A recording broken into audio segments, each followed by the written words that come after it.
Hi. I'm going to begin with a disclaimer, which is that this talk isn't really going to be about algebraic effects. But it's about something at least as cool, which is about probabilistic models. And so the best place to start would be to tell you what a probabilistic model is. I find it helpful to view it as a set of relationships between certain random variables. That is, the inputs and outputs of a model, and some parameters that describe how they're related. For example, linear regression, which models a straight line relationship between input x and output y. Given x, we first declare how the slope, intercept, and noise around the line are distributed, and then the final line says that our output is generated according to the normal distribution using these as parameters. And so to implement and interact with models as regular programs, we have these things called probabilistic programming languages, or PPLs.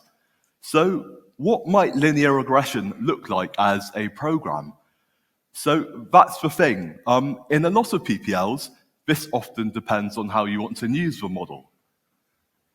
Let's say in monad Bayes, one way we can use it is to simulate from it. And for this, we provide an input, some fixed model parameters, and we then sample the output according to its distribution. On the other hand, if we already knew our input and outputs, we could be interested in inferring what our parameters are. And for this, we'd instead sample each of our parameters. And this line says that we condition against the likelihood that our parameters have indeed generated our output. So I've had to define two different programs for the same model. And if you look at a lot of other PPLs, you'll encounter the same thing. And the main difference is whether we sample for a random variable or whether we observe. And this then affects what we consider the inputs of our program and our outputs. But the number of ways we could interpret a model isn't just limited to simulation or inference. For example, maybe I want to explore the behavior of certain variables by isolating which ones we sample from. Or, if our training data was incomplete, we could first want to simulate some of this data from our model, and then loop it back in to do inference on the same model.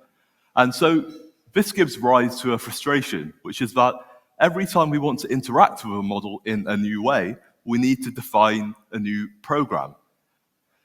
This motivates the first topic of our research, which is that we want to define just one model and then defer until later whether we sample or observe from its random variables. I couldn't find an existing term for this, so an exciting point in my research is where I got to coin a new phrase, which it apparently is already taken. But these are called multimodal models. And our paper develops a language in Haskell called propfx, which uses algebraic effects to support multimodal models. And that's the only time you'll hear me say algebraic effects in this presentation. So let's take linear regression again. On the right-hand side is what this might look like as a program in propfx. So this quite tightly corresponds to the notation on the left. And notice that we don't have any sample or observe operations. In fact, this representation is entirely syntactic. All we're saying is that, for example, mu is distributed according to the normal distribution and nothing else. An important feature of the language are these hash variables here, and we call them observable variables. They indicate that as the user, you're able to later provide some observations when executing the model. They directly correspond to these type-level strings up here in the observables constraint. And this constraint says that mu, c, sigma, and y are observable variables of type double, and that they may have been provided some observations in something called a model environment. So this will become clearer if I just show you how you can interact with this model. So let's do simulation first. Here, I'll declare a list of inputs from 0 to 100, and then I'll assign values 3, 0, and 1 to our parameters, but none to our output. And what this expresses is the intent to observe our parameters, but sample for our output. If we then simulate under this environment, this generates the model's output as can be seen plotted in this graph. And conversely, we can just do inference by specifying a different environment. So for this, we'd sample our parameters by providing no values and observe against our output, which we can just loop back in the values from simulation. So you might have noticed that I actually assign lists of values to each observable variable. And this allows them to have multiple dynamic instances. So every time hash y is referred to at runtime, what happens is the first value from the list is read and then permanently consumed. If we then run likelihood weighting inference, each iteration will produce a weighted output environment. And an output environment has exactly the same structure as an input environment. The only difference being it now contains values sampled during model execution. So if we were interested in value sample for mu, we could just map the get function, and plotting these values alongside their likelihoods gives this graph up here, where you can see values around mu equals 3 have a higher likelihood, which is consistent with what we originally provided. Okay, so this underlies the basic ideas of what you could do with multimodality. But at this point, I should note that there are already a handful of great languages that support this, such as Gen, Turing, and Stan. But in these languages, this is typically done by having models exist as some form of special language construct. And these constructs normally can't be manipulated as first-class values. Or when they get close to it, we still don't have any static type guarantees about our model. So we can do things like refer to random variables that don't actually exist. So this makes it difficult to do two things in particular. The first is to define models in terms of other models, and the second is to treat models in a higher order way. By embedding into Haskell, models are not only first-class values, but they're also type-safe, which opens the door to thinking about models compositionally. And to show you why this way of thinking can be really pragmatic, a cool example is a HMM, or a hidden Markov model. The idea is that we have a series of latent states, x, which we don't know anything about, but we do know that they're related in some way to a set of observations, y. Our goal is to try and learn about x given y. So if we were thinking about this compositionally, big brain, then we could see a HMM as being decomposed into two submodels. The first is a transition model, which tells us how x transitions to the next one. And the second is an observation model, which tells us how to project an observation from a latent state. We can then define the HMM as a higher order function, which is parameterized by both of these. To do this, we just define the behavior of a single node. This just performs one transition and then projects out an observation. And then the last line creates a chain of n of these nodes using replicate, and then folds over them with Kleively composition. And what this does is propagate each node's output to the next node along in the chain. And this is it. I think this is quite an elegant abstraction, but we can take modularity even further. So for this, I'm going to wrap up by showing you a really cool real-world application of HMMs. The spread of disease during an epidemic. Okay, so this particular example is called the SIR model. The idea is that we assume a fixed population partitioned into three groups.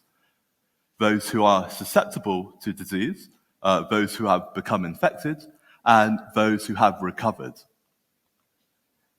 Given the outbreak of the new disease, the SIR model is interested in tracking how these values vary over a series of days. So there are a large number of reasons why it's infeasible to know these true values, especially for a really large population. So for these reasons, you can view these as the latent states of our HMM. But what we do know are the number of reported infection cases. Defining the rest of the model is then a matter of just defining the transition and observation model. So let's do the observation model first. This is going to be quite straightforward. We're going to assume that the number of reported infections depends only on the number of true infected individuals, I. And we'll use the Poisson distribution to say that on average, a fraction rho will report their infections. The transition model is a bit more interesting because now we can show off some composition. So we'll first say that the number of susceptible individuals who become infected is given by delta SI, and this depends on the contact rates beta between them. We'll then appropriately subtract this away from S and add it to I. We'll follow a really similar pattern when modeling the transition from infected to recovered. And what's neat is that we can then compose these two models to give an overall transition, taking us from S to I and then I to R. Okay, so we have our observation and our transition models. If you recall the higher order function I defined before, the final SIR model is simply this. We just pass it our two submodels. And this is great because we can now simulate the end of the world, assuming the world has a fixed total population. So we'll give it an initial latent state of just one patient 0, and everyone else is susceptible, and we'll create a chain of length 100. And simulating from this gives this graph up here. This shows how the number of susceptible, infected, and recovered vary over a series of 100 days. But the story doesn't end there. The setting of composition makes it straightforward to incrementally extend our model, which can be really useful when trying to strike a balance between how precisely we should model a certain problem and at what point does our model become too complex to be useful anymore. So let's say we realize people can become resusceptible to our disease again. We can just implement this as a new transition model, very similarly to before, compose this, and then this gives this graph up here. Likewise, let's say a vaccine is then introduced. We can implement this as just a new type of population, create a new transition submodel, compose it, and then this gives this graph.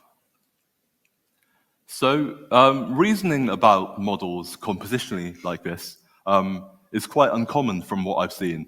And I tend to see models in PPLs written monolithically and from scratch. And from talking to a few statisticians, I've gathered anecdotally that this is partially for historic reasons. One of them being that when we formalize models in textbooks, we don't really have a need for modularity, but we care about things like being self-contained. And so what might happen is that these models are just translated from this mathematically styled presentation to a program. But I'm sure, as you're all aware, the needs of programming are very different. And for probabilistic programming languages, I think this translates to the need to reuse and maintain existing models. What I'm hoping is that the ideas behind this language, or even just by taking a functional programming approach, can help support these needs. Yeah, thank you so much for listening to me. That's